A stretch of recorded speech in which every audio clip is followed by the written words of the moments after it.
चले। जय Hind, all of you. मैं रिंकेश सर रेस आईएएस के ऑनलाइन प्लेटफॉर्म पे आपका स्वागत करता हूं।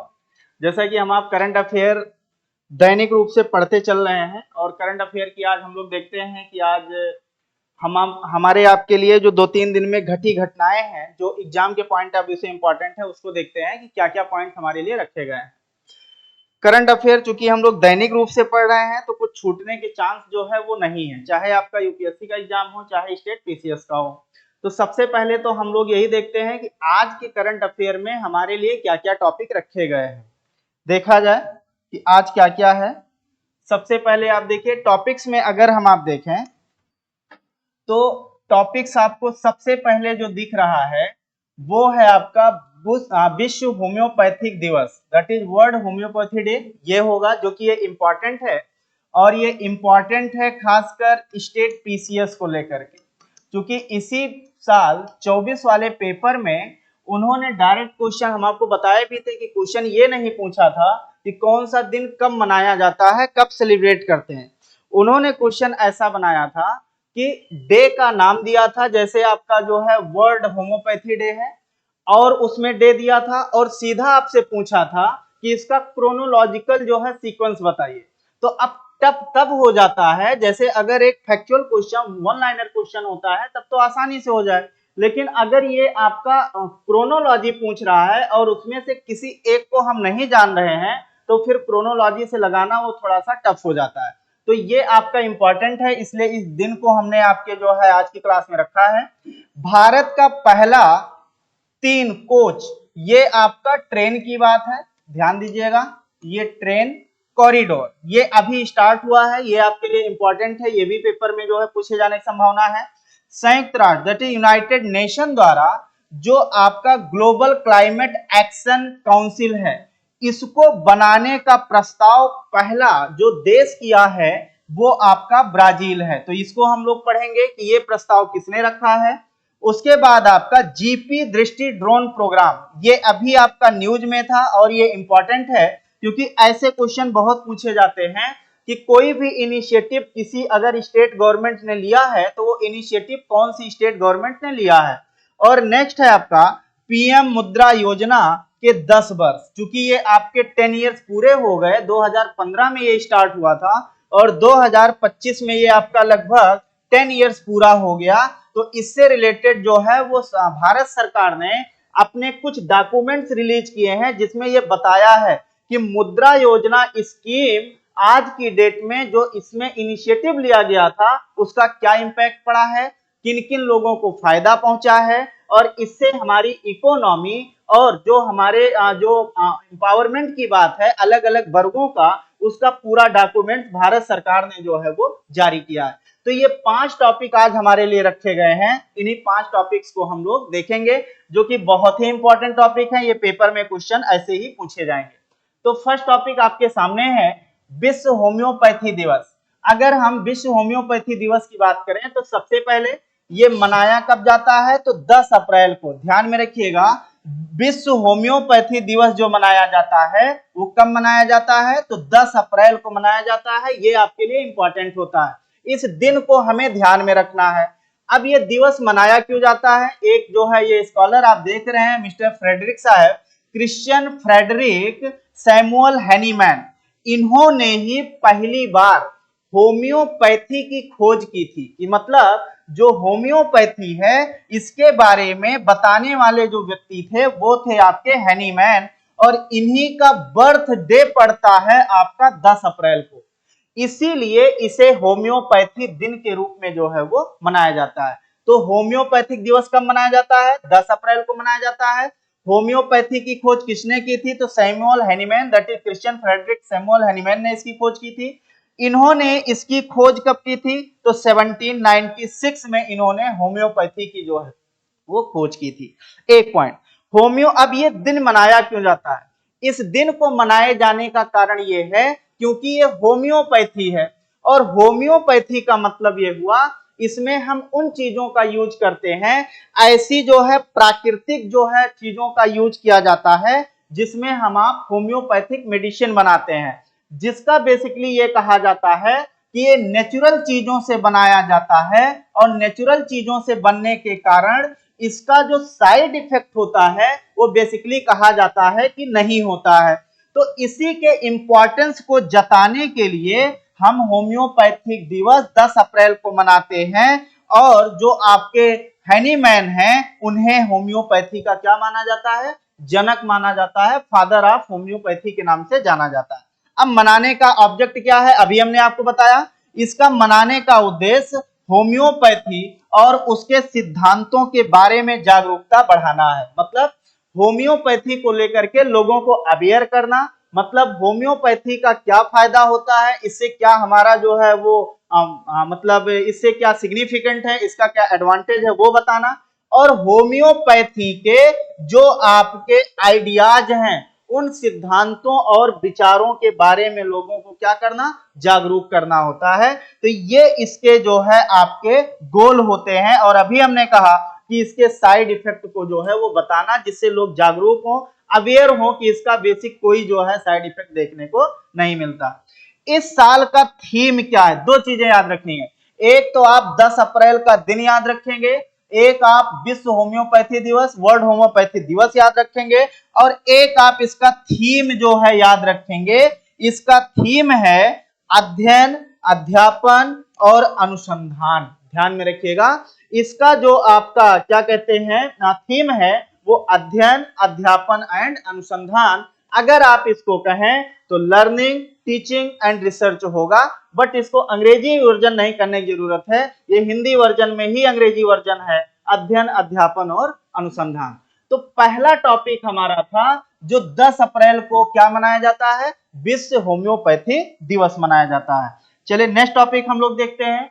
नेक्स्ट टॉपिक है भारत का पहला 3 कोच, ये आपका ट्रेन है, ध्यान में रखना है, ये ट्रेन है, ट्रेन कॉरिडोर।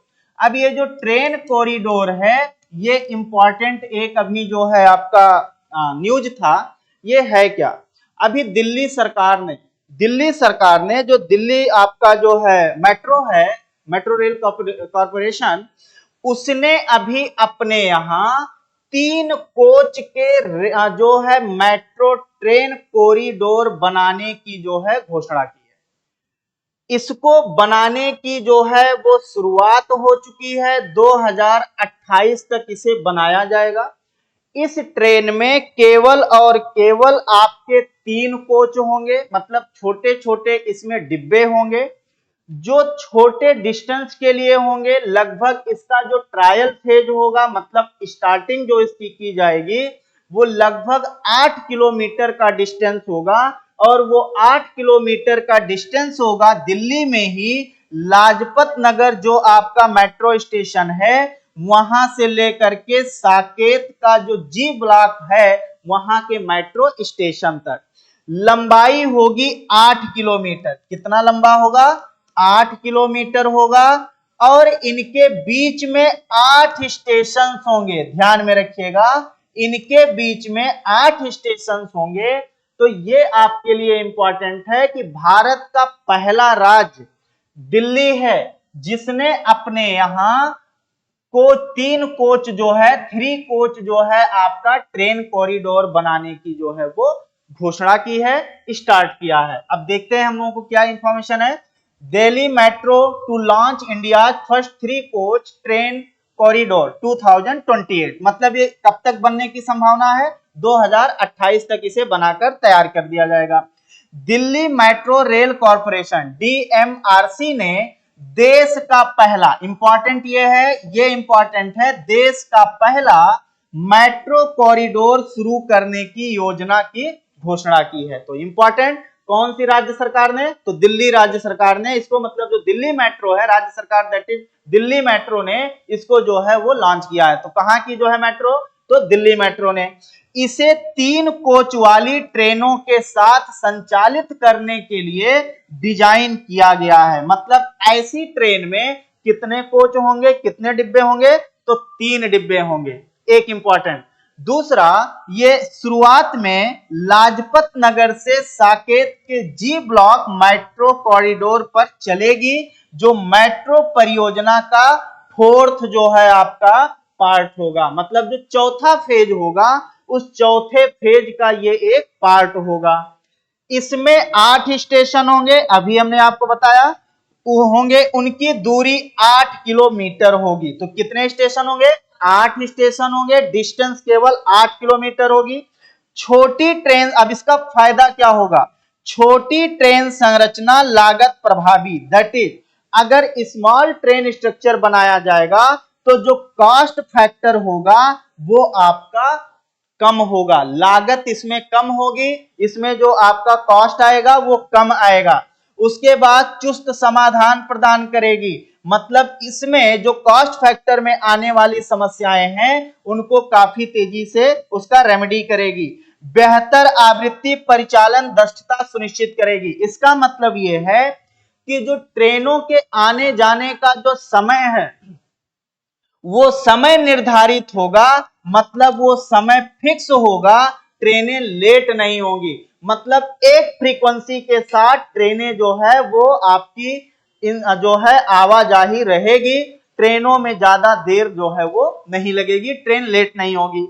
यह कॉरिडोर 2018 तक पूरा होने की उम्मीद है। तो इंपॉर्टेंट है, 3 कोच जो है आपका ट्रेन कॉरिडोर किसने शुरू किया है? तो दिल्ली मेट्रो ने स्टार्ट किया है। और इसके क्या क्या फीचर हैं वो फीचर्स हमने आपको बताए कि ये 8 किलोमीटर की डिस्टेंस कवर करेगी और ये इस पर लगभग 8 यहाँ पर जो है आपके स्टेशन होंगे। ये छोटे छोटे खंडों में चलाई जाएगी जिससे इनका जो संचालन है, इनका जो मैकेनिज्म है वो मैकेनिज्म आसानी से होगा और ट्रेनों के आने जाने की जो इफिशियंसी दक्षता है वो आपकी बनी रहेगी। तो इंपॉर्टेंट है, खासकर ये आपके लिए पीसीएस में ऐसे ही क्वेश्चन आपके बहुत पूछे जाते हैं, तो इसको हम एक दो बार आप रिवीजन कर लेंगे। नेक्स्ट हम लोग देखते हैं, अगला है संयुक्त राष्ट्र समर्पित वैश्विक जलवायु कार्यवाही परिषद के लिए ब्राजील का प्रस्ताव। इंपॉर्टेंट है, Brazil propose global climate change council. ये इंपॉर्टेंट है, पेपर में ऐसे क्वेश्चन आएगा कि वह कौन सा देश है जिसने यूनाइटेड नेशन के तहत विश्व का पहला क्लाइमेटिक एक्शन काउंसिल बनाने का जो है वो घोषणा की है या उसका प्रस्ताव रखा है। तो एक आंसर इसका हो जाएगा ब्राजील ने ऐसा किया है। अब हम लोग अगर देखें तो इसमें है क्या? इसमें यह है कि कॉप 30 होने जा रहा है नवंबर में। कॉप 30 होगा ब्राजील में। ब्राजील में कॉप 30 होगा जिसे कहा जाता है कॉन्फ्रेंस ऑफ पार्टीज।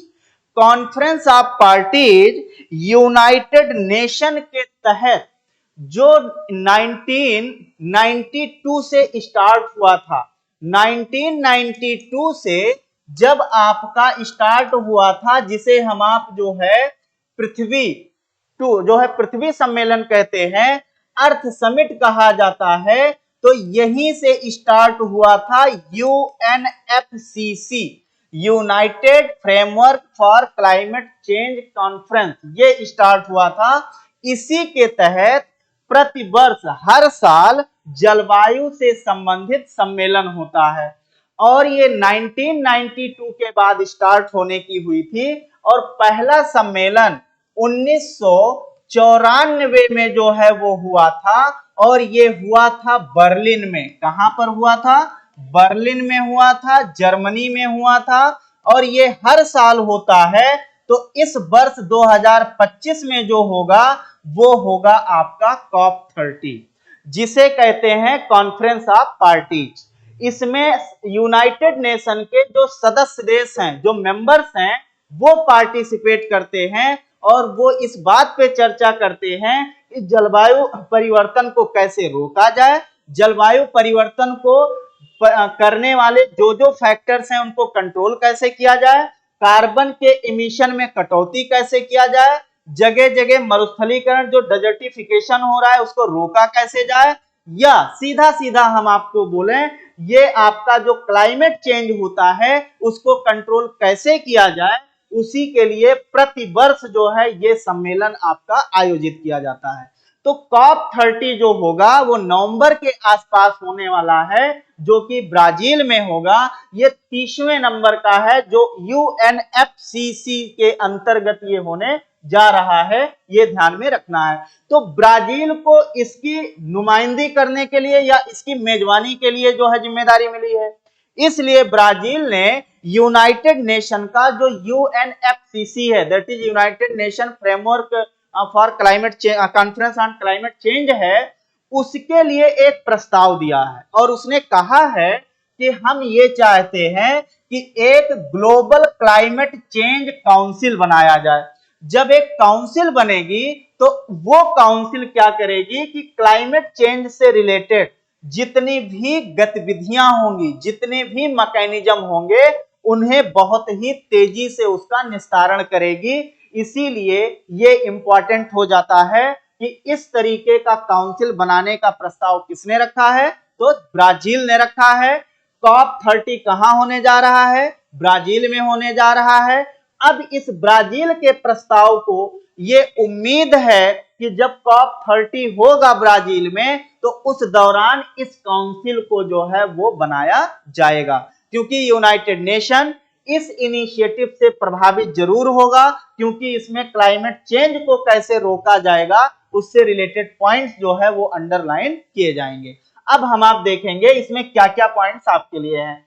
ब्राजील ने COP30, देखिए COP30 से पहले वैश्विक जलवायु कार्यवाही परिषद, that is global climate action council जिसे कहा जाता है, बनाने का प्रस्ताव United nation framework for conference on climate change framework के भीतर पेश किया है। यूएनएफसीसी ये बनाया गया था 1987 में, पहली बार ये बनाया गया, और इसी के तहत 1992 में आपका जो रियो कन्वेंशन हुआ था, जिसे अर्थ समिट कहा जाता है, उसी में क्लाइमेट चेंज को कैसे रोका जाएगा उसके लिए सम्मेलन शुरू किया गया। तो यूएनएफसीसी की जो बात होती है, ये जो यूएनएफसीसी है ये बना था आईपीसीसी के नाम से भी, जिसे inter governmental conference on climate change कहा जाता है। आईपीसीसी का एक आपका ढांचा है जिसे यूएनएफसीसी कहते हैं, और वही यूएनएफसीसी हर साल कॉप का जो है वो सम्मेलन करवाता है। आई बात समझ में? अब यहां से देखिए इसका ऑब्जेक्ट क्या, इसका ऑब्जेक्ट है वैश्विक जलवायु पहलों को गति देना। यही मैंने आपको बताया है कि जो क्लाइमेटिक चेंज है या क्लाइमेटिक जितने इनिशिएटिव हैं, उन इनिशिएटिव को कितनी तेजी से अप्लाई करके उसका फायदा लिया जाए, उसी को बढ़ावा देने के लिए यह काउंसिल बनाने का प्रस्ताव है। दूसरा, अभी हमने कहा कि COP30 का आयोजन नवंबर 2025 में ब्राजील के बेलम में होगा। बेलम ब्राजील का एक शहर है, वहीं पर COP30 होगा। ये इंपॉर्टेंट पॉइंट होता है। तो यहां पर हमें याद रखना है कि जो आपका ग्लोबल क्लाइमेट चेंज काउंसिल है वो किस देश ने इसके लिए प्रस्ताव किया, ब्राजील ने किया है। उम्मीद है COP30 जो होगा ब्राजील में, उसमें इसको पास करके ये काउंसिल बना दिया जाएगा। और इस काउंसिल को बनाने का एक ही कारण है कि जो जलवायु परिवर्तन से संबंधित जितने इनिशिएटिव लिए जाते हैं, उन इनिशिएटिव को कितनी तेजी से लागू किया जाए। क्योंकि हम आप जानते हैं कि COP21 हुआ था, यहां पर हम लोग थोड़ा समझेंगे। COP21 हुआ था, और ये COP21 आपका हुआ था पेरिस में। ध्यान दीजिएगा, ये कहां पर हुआ था, तो ये हुआ था आपका पेरिस में। और COP21 पेरिस में ही आपका एसडीजी की बात हुई थी, जो आपका सस्टेनेबल डेवलपमेंट गोल रखे गए, जिन गोल की संख्या 17 है और जिन्हें अचीव करने का ड्यूरेशन 2030 रखा गया था। ये गोल सारे पिछड़ते जा रहे हैं। कोई भी देश ऐसा नहीं है जो 2030 तक इन 17 गोल का 50% भी वो अचीव कर सके। अब ये बहुत बड़ा जो है एक चैलेंज है। इसी को देखते हुए ब्राजील ने कहा कि हमें एक ऐसा काउंसिल बनाना चाहिए जो कुछ क्लाइमेट चेंज या क्लाइमेट से रिलेटेड इनिशिएटिव हो, उन्हें बहुत तेजी से लागू किया जाए। तो ये काउंसिल बनाने का प्रस्ताव किसने किया है, तो काउंसिल बनाने का प्रस्ताव ब्राजील ने किया है। नेक्स्ट टॉपिक हम आप देखते हैं क्या है। अब इसके ऑब्जेक्ट जो अभी हमने आपको बताया, ऑब्जेक्ट क्या है, कॉप बैठकों के दौरान, जो आपका कॉन्फ्रेंस ऑफ पार्टीज होगा, बैठकों के दौरान लिए गए निर्णय के त्वरित मीन्स होता है तेजी से, मतलब कि फास्टली, क्विकली कार्यान्वयन करने में सहायता करना। मतलब जो कॉप जो होता है उसमें जो डिसीजन लिया जाएगा उन डिसीजंस को बहुत तेजी से लागू कराना, क्योंकि वो डिसीजन सारे ठंडे बस्ते में चले जाते हैं, देश एक बार बैठते हैं फिर वो भुला जाते हैं कि हमने वहां क्या बोला था। तो ये काउंसिल नजर रखेगी कि जो डिसीजन कॉप में लिए जाते हैं उन डिसीजंस को क्या किया जाएगा, इंप्लीमेंट किया जाएगा। दूसरा, वर्तमान जलवायु ढांचे, मतलब जो प्रेजेंट टाइम के जो क्लाइमेट जो है आपके स्ट्रक्चर्स हैं, ढांचे की दक्षता दैट इज इफिशियंसी को बढ़ाना तथा राष्ट्रों के बीच सामूहिक जिम्मेदारी की भावना को बढ़ावा देना। मतलब क्या होगा कि जो जलवायु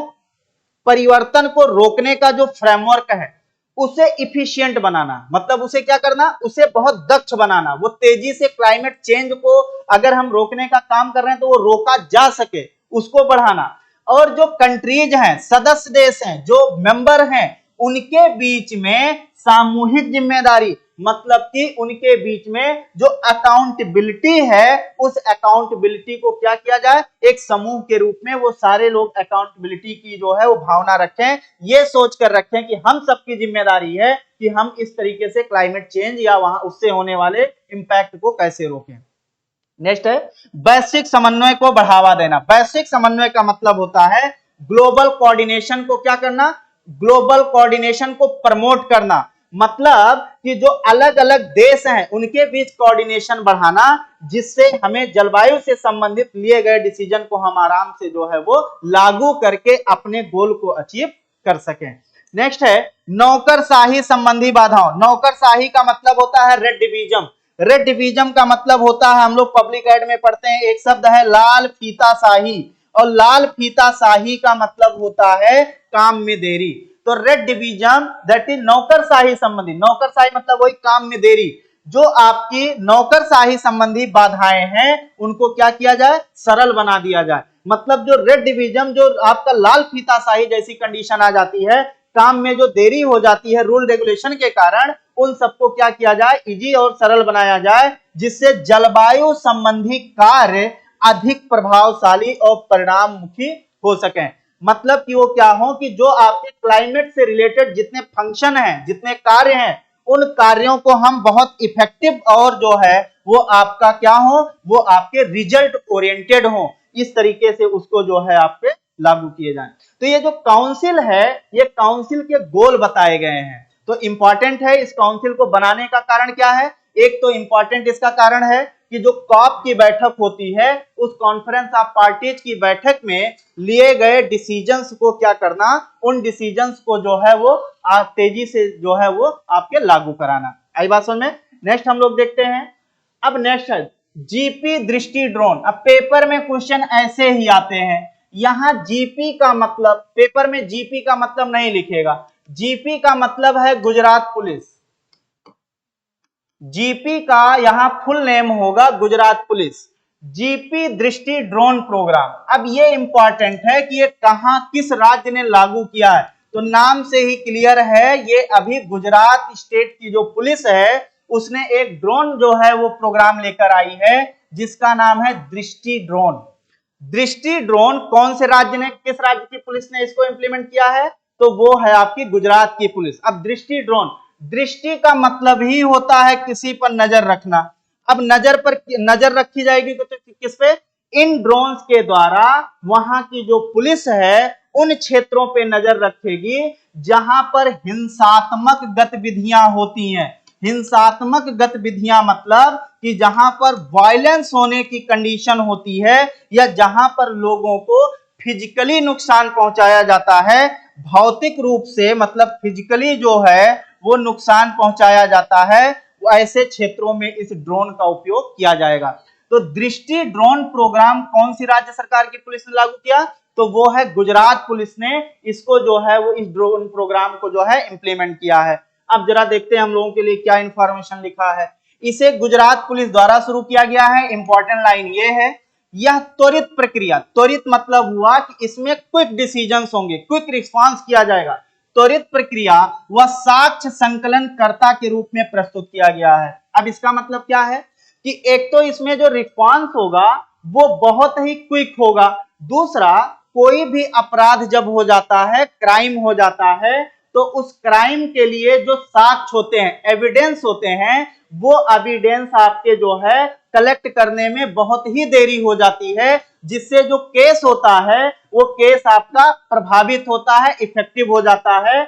इससे बचने के लिए इस ड्रोन से किसी क्षेत्र में अगर कोई अपराध होता है तो वहां के जो आपके एविडेंस हैं, दैट इज जो साक्ष्य हैं, उन साक्ष्यों को तेजी से वहां से कलेक्ट किया जाएगा। एक ये फायदा होगा। नेक्स्ट है, इसे लागू किया गया है अहमदाबाद में, राजकोट, सूरत और बड़ोदरा जिलों में इसको शुरू किया गया है आईजा पायलट प्रोजेक्ट के रूप में। उसके बाद धीरे धीरे पूरे राज्य में इसको लागू कर दिया जाएगा। नेक्स्ट है, इसका उपयोग शहरों की सड़कों पर, ये इंपॉर्टेंट पॉइंट है, शहरों की सड़कों पर शारीरिक नुकसान, जो अभी हमने कहा है फिजिकली किसी को नुकसान पहुंचाना, शारीरिक नुकसान और हिंसा से संबंधित अपराधों को रोकने के लिए जो है ये लागू किया गया है।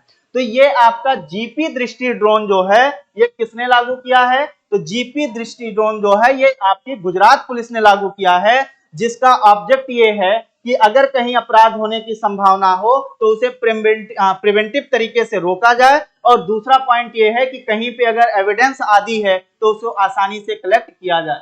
नेक्स्ट है आपका पीएम मुद्रा योजना, और पीएम मुद्रा योजना के अभी 10 वर्ष हुए हैं। इसमें भारत सरकार ने पीएम मुद्रा योजना के 10 वर्ष पूरा होने के बाद भारत सरकार ने पीएम मुद्रा के फायदे बताए हैं और पीएम मुद्रा से क्या क्या अचीवमेंट हुआ है पिछले 10 सालों में, इसके सारे आंकड़े जो है वो भारत सरकार द्वारा जारी किया गया है। तो अब पीएम मुद्रा योजना की अगर हम आप बात करें तो ये योजना लॉन्च की गई थी 2015 में। 2015 में डेट थी 6 अप्रैल 2015 को ये आपकी मुद्रा योजना लागू की गई थी, जिसका फुल फॉर्म है आपका क्या? Micro units development and refinance agency. ये योजना जब भारत सरकार लागू की थी तो इस योजना का गोल ये था कि जो हमारे यहाँ छोटे कारोबारी हैं, जो छोटे कारोबारी हैं और उन छोटे कारोबारी जिन्हें हम आप कहते हैं या आप कह दीजिए जो एमएसएमईज के जो आपके कारोबारी थे, इनको अपना कारोबार करने के लिए जो कैपिटल होता है, मतलब जो धन होता है, वो धन आसानी से उनको मिल जाए, इसी के लिए सरकार ने मुद्रा योजना लागू किया था। जैसे होता क्या है कि जब किसी को कोई अपना वेंचर स्टार्ट करना है तो उस वेंचर को स्टार्ट करने के लिए उसमें कैपिटल लगता है, मतलब कुछ धन चाहिए होता है। अब वो बैंक के पास जाते हैं तो बैंक उनसे बहुत सारा जो है वो फॉर्मेलिटी मांगता है। फॉर्मेलिटी में आप अपनी जो है प्रॉपर्टी का पूरा दिखाइए कि आप वापस कर पाएंगे कि नहीं कर पाएंगे। बैंकों में बहुत सारे प्रोसीजर को फॉलो अप करना पड़ता था। इसी से बचने के लिए सरकार मुद्रा योजना लाई, और खासकर वो जो छोटे कारोबारी थे जिनके पास कोई गारंटी नहीं होती थी, उनको लोन देने के लिए मुद्रा योजना लाई गई थी 2015 में। और इस योजना के तहत विदाउट एनी गारंटी, बिना किसी गारंटी के किसी भी व्यक्ति को इससे क्या मिल सकता था? लोन मिल सकता था। वो लोन आपका कम इंटरेस्ट का होता था, मतलब लोन का जो ब्याज होता था वो रेट कम होता था। उन्हें किसी प्रकार का कोई गारंटी नहीं देनी होती थी, उसमें गारंटर खुद सरकार होती थी। इससे हमारे यहाँ जो एमएसएमई मतलब छोटे छोटे जो व्यापारी कारोबारी थे, उनको इससे बहुत फायदा मिला। और उसी ये योजना आज जो है अप्रैल में 10 साल पूरा हो गया, और सरकार ने उसी अचीवमेंट को अब पूरा डॉक्यूमेंट जो है वो रिलीज किया है। एक बात। दूसरा पॉइंट, इसको रिलीज या इस योजना का एक ये फायदा था कि इससे जो है इकोनॉमिक इंक्लूसिवनेस बढ़ा। इकोनॉमिक इंक्लूसिवनेस मतलब हुआ जिसे कहा जाता है आर्थिक समावेश। आर्थिक समावेश का मतलब ये हुआ कि जिसके पास पैसा नहीं होता था वो अपना कारोबार नहीं कर पाता था, अपना कारोबार नहीं कर पाता था, तो वो जो सरकार की जो फॉर्मल इकोनॉमी है, उस इकोनॉमी में वो अपने आप को पार्टिसिपेट नहीं कर पाता था। अगर हम किसी तरीके का रोजगार नहीं करेंगे तो हम इकोनॉमी में या हम किसी तरीके का कोई वेल्थ नहीं जनरेट करेंगे, और वेल्थ नहीं जनरेट करेंगे तो हमारी इकोनॉमी में हमारा कोई रोल नहीं होगा।